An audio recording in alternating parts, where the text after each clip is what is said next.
بسم اللہ الرحمن الرحیم۔ وقالوا اتخذ اللہ، اور انہوں نے کہا کہ پکڑا ہے اللہ تعالیٰ نے ولدن اولاد کو، سبحانہ وہ پاک ہے، بل لہ بلکہ اسی کا ہے، ما فی السماوات جو کچھ آسمانوں میں ہے، والارض اور زمین میں، کل لہ ہر چیز اس کے لیے، قانتون فرما بردار ہے، بدیع السماوات پیدا کرنے والا ہے آسمانوں کا، والارض اور زمین کا، وَإِذَا اور جب، قضا وہ فیصلہ کرتا ہے، امرن کسی بھی کام کا، فَإِنَّمَا سوائے اس کے نہیں، یقول وہ کہتا ہے، لہو اس کے لیے، کن ہو جا، فیکون تو وہ ہو جاتا ہے۔ وقال الذین اور کہا ان لوگوں نے، لا یعلمون جو علم نہیں رکھتے، لولا یکلمنا اللہ کیوں نہیں کلام کرتا ہم سے اللہ تعالی، او تأتینا یا تو لے آئے ہمارے پاس، آیتن کوئی معجزہ کوئی نشانی، کذالک اسی طرح، قال الذین کہا ان لوگوں نے، من قبلہم جو ان سے پہلے تھے، مثل قولہم ان جیسی بات، تشابہت یکساں ہو گئے، قلوبہم ان کے دل، قد بینا الآیات یقیناً ہم نے بیان کی ہیں آیتیں، لقوم اس قوم کے لیے، یوقنون جو یقین رکھتے ہیں۔ وقالوا اتخذ اللہ ولدا سبحانہ، اور انہوں نے کہا کہ اللہ تعالیٰ نے اولاد کو پکڑا ہے، یعنی اللہ تعالیٰ کی اولاد ہے۔ اب یہ بات یہودیوں نے بھی کہی ہے، عیسائیوں نے بھی کہی ہے، اور مشرکین مکہ بھی یہی کہتے تھے۔ یہودیوں نے عزیر علیہ السلام کے بارے میں کہا کہ وہ اللہ تعالیٰ کے بیٹے ہیں، عیسائیوں نے عیسیٰ علیہ السلام کے بارے میں کہا کہ یہ اللہ کے بیٹے ہیں، اور مشرکین جو تھے وہ ملائکہ فرشتوں کو کہتے تھے کہ یہ اللہ کی بیٹیاں ہیں۔ تو اللہ تعالیٰ نے فرمایا کہ انہوں نے جو کہا ہے کہ اللہ تعالیٰ کی اولاد ہے تو اللہ اس سے پاک ہے۔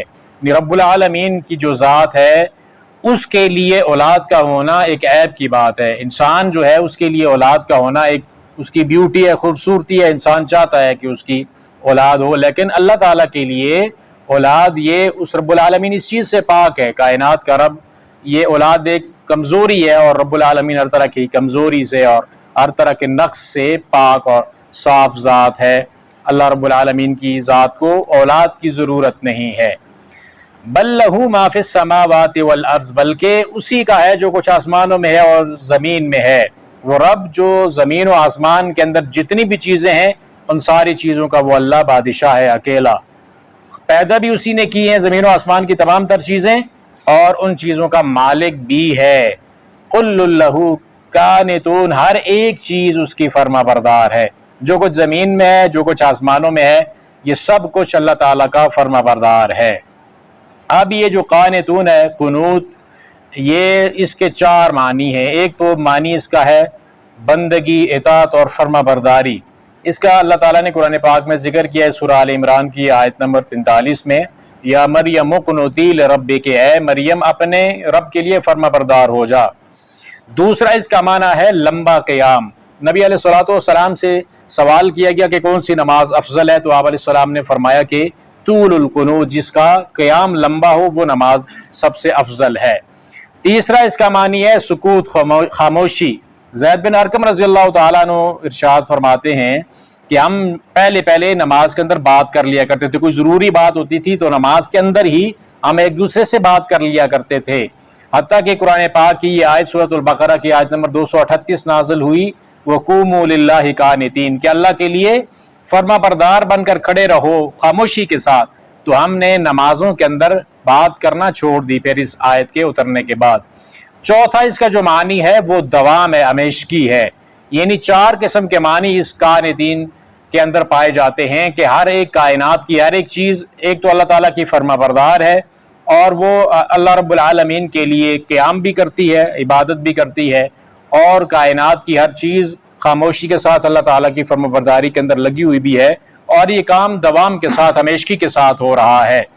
اب یہ جو لفظ ہے قانتون، کائنات کے اندر جو یہ جو ہماری کائنات ہے جن اصولوں کے اوپر کام کر رہی ہے وہ اصول اللہ تعالیٰ نے یہاں پہ بیان فرمائے ہیں۔ اب وہ اصول کیا ہیں؟ وہ 4 قسم کے اصول ہیں جن کو فنڈامنٹل انٹریکشن یا فنڈامنٹل فورسز کہا جاتا ہے، جن 4 چیزوں کی بنیاد کے اوپر یہ ساری کائنات اپنا کام کر رہی ہے۔ وہ اصول اور ضابطے جب سے یہ کائنات بنی ہے تب سے اسی طرح سے چل رہی ہے اور اس کے اندر کوئی تبدیلی نہیں واقع ہوئی۔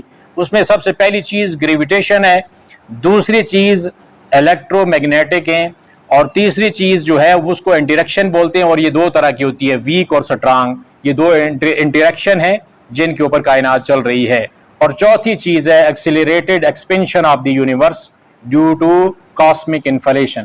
یہ 4 چیزیں ہیں جن اصولوں کی بنیاد کے اوپر یہ ہماری جو کائنات ہے وہ اپنا کام کر رہی ہے۔ سورج کا نکلنا، غروب ہونا، چاند کا نکلنا، اور جو ملکی وے ہے اور اس کے اوپر جو سٹارز ہیں اور جو اس کائنات کا جو نظام ہے وہ سارے کا سارا ان 4 اصولوں کی بنیاد کے اوپر چل رہا ہے۔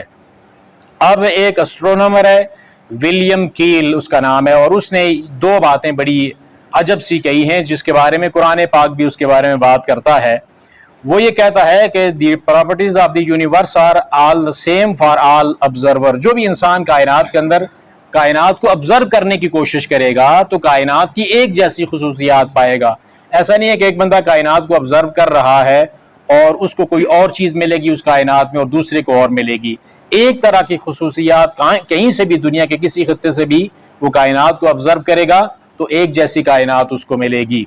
اور دوسری بات اس نے یہ کہی ہے کہ same physical laws apply through out. جتنے بھی کائنات ہے اس کے اندر ایک طرح کے فزیکل لا اپلائی ہوتے ہیں۔ اب کائنات جن اصولوں کے اوپر کام کرتی ہے اس کو کاسمولوجیکل پرنسپلز کہتے ہیں۔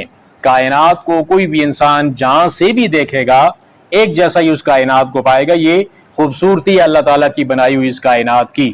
اب یہ بات اللہ تعالیٰ نے سورہ ملک کے اندر بڑے ہی عجب انداز کے ساتھ یہ بات کی ہے۔ آپ دیکھیں گے کہ یہ جو بات ابھی فلکیات کے ماہر کہہ رہے ہیں، یہ بات آج سے 1400 سال پہلے کیسے خوبصورت انداز کے ساتھ اللہ تعالیٰ نے کی ہے۔ الذی خلق 7 سماوات طباقا ما تری فی خلق الرحمن من تفاوت فارجع البصر هل تری من فطور، کہ اللہ وہ ذات ہے جس نے آسمانوں کو 7 آسمانوں کو طے بتائے بنایا ہے، پیدا کیا ہے۔ اللہ کی بنائی اس پیدائش کے اندر آپ کسی قسم کا کوئی نقص کوئی عیب نہیں دیکھو گے۔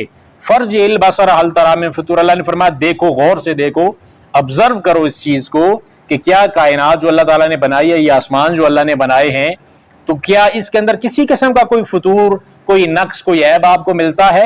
ثم ارجع البصر کرتین ينقلب الیک البصر خاسئا وهو حسیر، پھر اللہ نے فرمایا پھر دوبارہ سے دیکھو، بار بار یہ بات دیکھو، ہر بار آپ کی جو آنکھ ہے وہ آپ کی طرف ذلیل ہو کر ہی لوٹے گی۔ آپ اللہ کی بنائی اس کائنات کے اندر کسی قسم کا کوئی نقص، کوئی عیب تلاش نہیں کر سکتے۔ تو جو اسٹرونومر آج بات کر رہے ہیں کہ کائنات جہاں سے بھی آپ آبزرو کریں گے آپ کائنات کو ایک جیسا پائیں گے، وہ بات اللہ تعالیٰ نے 1400 سال پہلے پیارے نبی علیہ الصلوۃ والسلام کے سینہ پاک میں جو قرآن نازل کیا ہے اس کے اندر یہ بات اللہ تعالیٰ نے پہلے سے کر دی ہے۔ تو قانتون، یہ جو قانتون لفظ ہے اس کے اندر سارے کے سارے معنی پائے جاتے ہیں۔ یہ کائنات جن اصولوں کے اوپر کام کر رہی ہے وہ سارے کے سارے معنی اس قانتون کے اندر پائے جاتے ہیں۔ اس کائنات جس چیز کے اوپر کام کر رہی ہے وہ تو ایک تو اللہ تعالیٰ کی فرما بردار بھی ہے، جو اللہ تعالیٰ نے اس کو طریقہ بتایا اس کے اوپر وہ کام کر رہی ہے، اور پھر اس کے اندر یہ اللہ تعالیٰ کی فرما برداری کے اندر یہ اس کا ہمیشگی بھی ہے، اور ایک خاموشی کے ساتھ یہ کام ہو رہا ہے۔ دن اور رات آتے جاتے ہیں ہمیں، اور اس کے بارے میں کسی طرح کی کوئی بھی پریشانی نہیں ہوتی، ہم کسی طرح کا کوئی شور نہیں سنتے کائنات کی جو بھی معاملات ہو رہے ہیں، اگر شور ہوتے بھی ہیں تو ہم تک وہ پہنچتے نہیں ہیں۔ تو پھر اللہ رب العالمین نے یہ جو قانتون والی بات ہے صرف یہیں پہ نہیں ہے کہ ایک لفظ کی بات ہم کر رہے ہیں، بلکہ اس بات کو اللہ تعالیٰ نے بالکل الگ الگ لفظوں کے اندر بیان کر دیا ہے۔ سورہ فصلت کی آیت نمبر 11 میں ثم استوى الى السماء وهي دخان فقال لها وللارض ائتيا طوعا او كرها قالتا اتينا طائعين، اللہ تعالیٰ پھر آسمان کی طرف متوجہ ہوا اور ایک دھوئیں کی مانند تھا، تو اللہ تعالیٰ نے اس آسمان سے اور زمین سے یہ کہا کہ تم دونوں یا تو فرما برداری کے ساتھ آ جاؤ یا پھر زبردستی آپ سے آپ کا جو کام ہے وہ لیا جائے گا۔ تو انہوں نے کہا کہ ہم فرما بردار ہو کر آتے ہیں۔ تو یہ فرما برداری اللہ تعالیٰ نے اس کا ذکر قرآن پاک کے اندر کیا ہے۔ تو یہ کائنات جو ہے ان بنیادی اصولوں کے اوپر کام کر رہی ہے، کائنات کی ہر چیز اللہ تعالیٰ کی فرما برداری کے اندر ہے۔ اب ہر چیز میں تو انسان بھی آ جاتے ہیں، تو انسانوں میں سے تو اکثریت اللہ تعالیٰ کی نافرمانی کر رہی ہے، تو اس آیت کا پھر کیا مطلب ہے کہ ہر ایک چیز کائنات کی اللہ تعالیٰ کی فرما بردار ہے؟ تو انسان جو ہے فطرتی طور پر اللہ تعالیٰ کا فرما بردار ہی ہوتا ہے، جس طرح کہ اللہ کے نبی صلی اللہ علیہ وسلم کی حدیث ہے کہ ہر ایک بچہ اپنی فطرت پہ پیدا ہوتا ہے، تو اس کے جو والدین ہیں اس کو یہودی یا عیسائی یا مجوسی یا بے دین بناتے ہیں، تو اس کو اس کا ماحول جو ہے وہ اللہ تعالیٰ کی بغاوت کے اوپر آمادہ کرتا ہے، وگرنہ ہر ایک بچہ وہ فطرت کے اوپر ہی پیدا ہوتا ہے اور وہ اللہ تعالیٰ کا فرما بردار بھی ہوتا ہے۔ آپ دیکھتے ہیں گھروں کے اندر جب بھی کوئی نماز پڑھ رہا ہو تو بچے آپ کو جلدی سے آپ کی وہ کاپی اور کاموں کی بنسبت یہ نماز کا کام یا عبادت کا کام یا مسجد کی طرف آپ جائیں گے تو آپ کے پیچھے بچہ بھاگے گا، تو یہ فطرت اس کو کھینچتی ہے اللہ تعالیٰ کی طرف، تو یہ چیز اس کی فطرت کے اندر پہلے سے شامل ہے، اس کا ماحول یا اس کا جو رویے ہیں وہ اس کو بے دین بناتے ہیں۔ بدیع السماوات والارض واذا قضى امرا فانما يقول له كن فيكون، اللہ تعالیٰ جو آسمانوں اور زمینوں کے پیدا کرنے والا ہے، اور جب وہ کسی کام کا ارادہ کرتا ہے تو اللہ تعالیٰ اس کے لیے لفظ کن استعمال کرتے ہیں اور وہ ہو جاتا ہے، یعنی اس کے اندر کوئی لمبے چوڑے منصوبے نہیں بنتے، بلکہ کن کا لفظ رب العالمین نے بولا اور وہ کام ہو جاتا ہے۔ یہ زمین و آسمان کے جتنے بھی کام ہیں، اب بعض ایسے کام ہیں جو ہماری آنکھوں کے سامنے ہوتے ہیں اور وہ ان کے اندر بہت زیادہ سپیڈ کے ساتھ، بہت تیزی کے ساتھ ہوتے ہیں کہ ہماری آنکھ جھپکنے کے برابر بھی وہ وقت نہیں لگتا کہ وہ کام ہو جاتا ہے۔ جس طرح کہ ہم نے منافقوں کی نشانی میں ہم نے جو اس کی کڑک کی اور بجلی کی جو مثال ہم نے اس کے اندر پڑھی ہے، جو اللہ تعالیٰ نے مثال سے سمجھایا ان کا رویہ، تو یہ کڑک اور بجلی کتنی تیزی کے ساتھ آسمان سے زمین کی طرف یہ لائٹننگ جو آتی ہے، یہ چند سیکنڈ کے اندر وہ سارا فاصلہ طے کر لیتی ہے۔ تو یہ آنن فانن ہونے والے کام ہم اپنی آنکھوں سے اس دنیا کے اندر بھی دیکھ سکتے ہیں۔ تو یہ کن فیکون والا جو فلسفی اللہ رب العالمین کے نے بتائی ہے، تو یہ کام اللہ رب العالمین کی ذات کے لیے ممکن ہے، اور وہ اس لیے بھی کہ وہ علی کل شیء قدیر ہے، ہر چیز کے اوپر قادر ہے، وہ کچھ بھی کر سکتا ہے۔ تو کن سے اللہ تعالیٰ کن جب کہتے ہیں تو پھر وہ کام ہو جاتے ہیں۔ وقال الذین لا يعلمون لولا یکلمنا اللہ او تأتینا آیہ، اور ان لوگوں نے کہا کہ جو علم نہیں رکھتے کہ اللہ تعالیٰ ہم سے کلام کیوں نہیں کرتا، یا ہمارے پاس کوئی نشانی کیوں نہیں آتی، کوئی معجزہ کیوں نہیں آتا۔ اور پھر اللہ تعالیٰ نے فرمایا کذالک قال الذین من قبلہم مثل قولہم، اس جیسی بات ان سے پہلے بھی لوگوں نے کہی ہے، اور ان کے دل تشابہت قلوبہم اس معاملے کے اندر یکساں ہیں۔ قد بینا الآیات لقوم یوقنون، ہم تحقیق بیان کرتے ہیں آیتیں اس قوم کے لیے جو یقین رکھتے ہیں۔ اب پیچھے بھی آپ نے جو دیکھا ہے تو اس طرح کی بالکل آیت ہے یہ جو وقالت الیہود لیست النصارى، اس میں بھی اللہ نے فرمایا کہ اس طرح کی بات ان لوگوں نے کی ہے جو نہیں جانتے اس طرح کی بات۔ اب اس کے اندر اور اس کے اندر فرق یہ ہے کہ یہاں پہ مشرک یہ بات کہہ رہے ہیں، وہاں پہ کون کہہ رہا تھا؟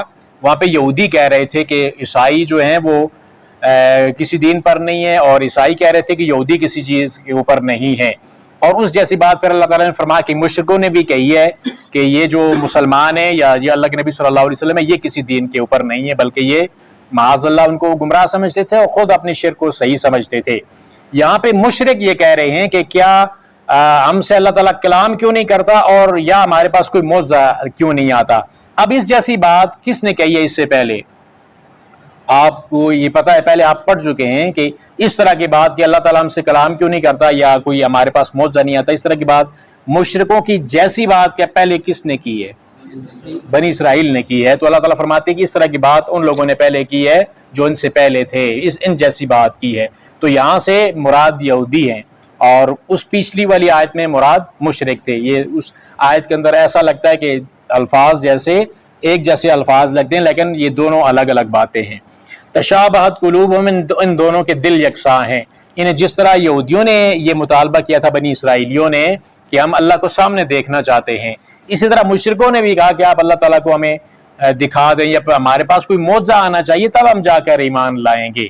قد بینا الآیات لقوم یوقنون، تحقیق ہم نے اپنی جو آیتیں ہیں وہ بالکل واضح طور پر بیان کر دی ہیں اس قوم کے لیے جو یقین رکھتے ہیں. یعنی جو یقین رکھے گا تو اس کے لیے جو قرآن ہے وہ کافی ہے. اللہ تعالیٰ کا یہ ایک معجزہ اس کے پاس، اللہ تعالیٰ کی کتاب یہ کافی ہے. لیکن جس نے یقین نہیں رکھنا تو ظاہر ہے ایسے اوٹ پٹنگ سوال کرے گا کہ اللہ سامنے دیکھنا چاہیے یا ہمارے پاس کوئی نشانی آنی چاہیے. اور یہ بہت سی قسم کی نشانیوں کا ان مشرکین نے بھی مطالبہ کیا تھا، جس طرح کے پہلے بنی اسرائیل نے بھی مطالبہ کیا تھا.